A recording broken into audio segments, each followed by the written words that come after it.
Assalamualaikum warahmatullahi wabarakatuh. Anak-anak kelas 7 yang saya cintai dan anak-anak yang hebat, selamat datang di SMP Negeri 2 Sawangan.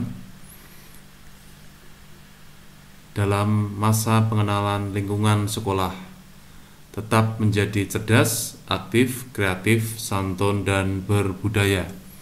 Sebagaimana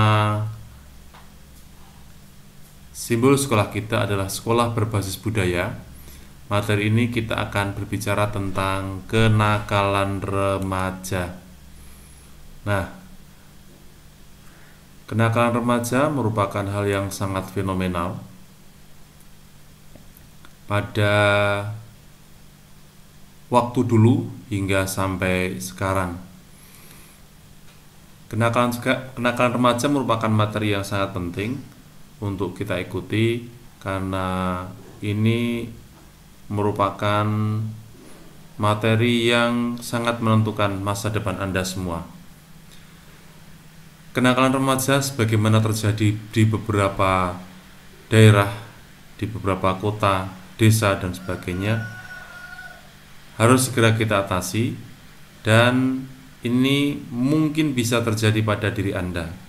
Untuk itu, kenali materi ini sebaik-baiknya supaya Anda tidak terjerumus dalam kenakalan remaja. Nah, apa itu kenakalan remaja?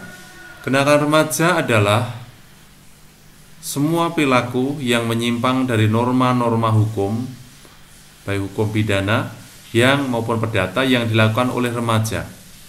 Perilaku tersebut akan merugikan diri sendiri dan orang-orang di sekitarnya. Jenisnya apa saja anak-anakku?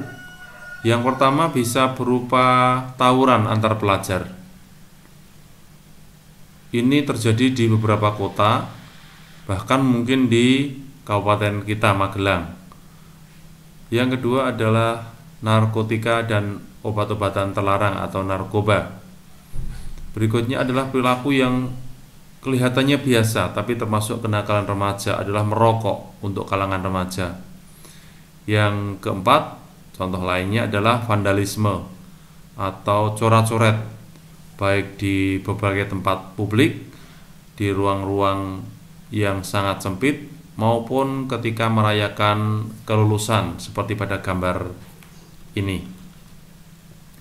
Nah, selanjutnya adalah contoh lain, umpamanya minum-minuman keras dan merokok biasanya menjadi pintu gerbang ke arah narkoba, dan Anda jangan sampai terjerumus ke dalam hal yang sebetulnya sepele, merokok, tapi bisa menjadi pintu gerbang ke narkotika dan obat-obat terlarang. Nah, kenakalan remaja di lingkungan sekolah umpamanya tidak masuk sekolah tanpa keterangan, meninggalkan sekolah pada saat jam pelajaran atau membolos, dan membawa sajam atau senjata tajam ketika ke sekolah. Kenakalan remaja di kalangan masyarakat. Nah, Anda bisa saksikan biasanya ada balap liar antar geng yang berujung pada tawuran antar geng itu sendiri karena mungkin merasa kalah atau tersaingi. Berikutnya adalah minum-minuman keras, mengkonsumsi obat-obat terlarang, narkotika dan lain-lain sebagainya. Sedangkan contoh kenakalan remaja di lingkungan keluarga, mamanya tidak mendengarkan nasihat orang tua, tidak mentaati perintah orang tua, serta melanggar norma yang telah disepakati bersama keluarga. Nah, apa gejala-gejala pada kenakalan remaja? Yang pertama, biasanya anak-anak tidak disukai oleh teman-temannya sehingga anak tersebut menyendiri. Yang berikutnya, anak-anak sering menghindari diri dari tanggung jawab di sekolah maupun di rumah. Yang berikutnya, anak-anak yang sering mengeluh dalam arti bahwa mereka mengalami masalah yang oleh dia sendiri tidak sanggup mencari permasalahannya. Yang keempat, anak-anak yang suka berbohong. Yang kelima, anak-anak yang tidak sanggup memusatkan perhatian atau konsentrasi. Yang keenam, anak-anak yang mengalami fobia atau gelisah dalam batas yang berlebihan, yang berbeda dengan ketakutan anak-anak normal lainnya. Yang ketujuh, anak-anak yang suka menyakiti atau mengganggu teman-temannya di sekolah atau di rumah. Lalu apa penyebab kenakalan remaja? Ada 3 faktor, faktor internal, faktor eksternal, dan faktor lainnya.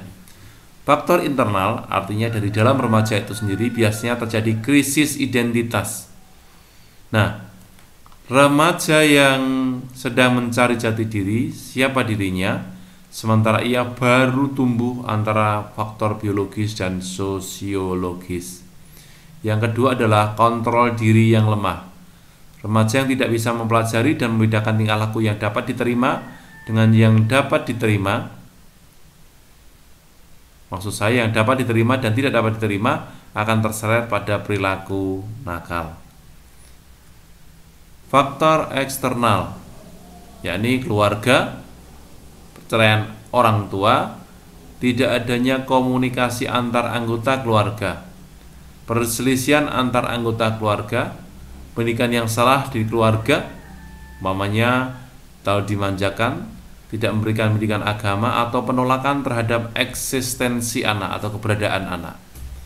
Yang berikutnya adalah pengaruh kawan sepermainan yang kurang baik, dan yang lainnya adalah komunitas lingkungan tempat tinggal yang tidak baik atau kurang layak. Faktor lainnya misalnya reaksi frustasi diri, gangguan berpikir dan inteligensi pada diri remaja, kurangnya kasih sayang orang tua atau keluarga, kurangnya pengawasan dari orang tua, dampak negatif dari perkembangan teknologi, HP, gadget, dan sebagainya. Dasar-dasar agama yang masih kurang, tidak adanya media penyalur bakat atau hobi, masalah yang dipendam, menyalahgunakan obat perangsang, film-film dewasa yang memicu tindakan asusila, kebebasan merokok, menyalahgunakan narkoba, dan bosan terhadap kegiatan tertentu. Itu ada faktor lainnya. Lalu apa akibat kenakalan remaja? Yang pertama, munculnya perilaku seksual sejak dini, kekerasan rumah tangga, dan sebagainya. Yang kedua, keikutsertaan anak dalam geng yang menyimpang atau kelompok-kelompok yang menyimpang. Yang berikutnya adalah merugikan diri sendiri dan orang-orang di sekitarnya. Kalau Anda melakukan tindakan yang tidak wajarnya, maka tidak hanya merugikan diri Anda sendiri, tapi juga lingkungannya. Tingkat pendidikan anak yang rendah, mudah marah dan memaki-maki, mereka merasa kita hanya mengganggu mereka. Ya. Waktunya habis terbuang untuk bermain-main dan bersenang-senang, kurang memikirkan akibat, kemudian menjadi bodoh, tidak mau belajar, tidak pernah belajar, dan tidak mau memikirkan pelajaran, tidak dapat mengatur waktu dengan baik. Yang berikutnya kekerasan pada anak dan pengabaian yang dilakukan oleh orang tua. Lalu bagaimana cara mengatasi kenakalan remaja? Yang pertama adalah banyak belajar dengan keteladanan orang lain. Contoh-contoh yang baik bisa diteladani, yang jelek tentu saja ditinggalkan. Yang kedua, banyak belajar pada guru, teman, dan orang-orang yang sukses melalui masa mudanya meskipun susah, sulit, dan berat. Yang berikutnya adalah kemauan diri dan orang tua untuk membangun hubungan harmonis dan komunikatif serta nyaman bagi anak. Yang keempat, pandai memilih teman, cari teman sebanyak-banyaknya yang baik. Yang kelima, perkuat pertahanan diri sebagai pemuda agar tidak mudah terpengaruh hal yang negatif. Lalu bagaimana cara mencegahnya? Yang pertama adalah perkuat ketakwaan, ibadah pada Tuhan Yang Maha Esa. Yang kedua, ikuti pesan dan nasihat orang tua, guru, dan orang-orang yang berilmu lainnya. Yang ketiga, perbanyak kegiatan positif yang sehat, melatih keaktifan, kreativitas, dan keterampilan lainnya. Yang keempat, perbanyak pengalaman positif lainnya yang baik dan menantang berpikir dan keterampilan. Yang kelima, tentu saja teguh pendiriannya, mempunyai prinsip, dan tidak mudah terpengaruh. Itulah materi kita hari ini tentang kenakalan remaja. Salam sehat, kuat, dan sukses bagi Anda semua.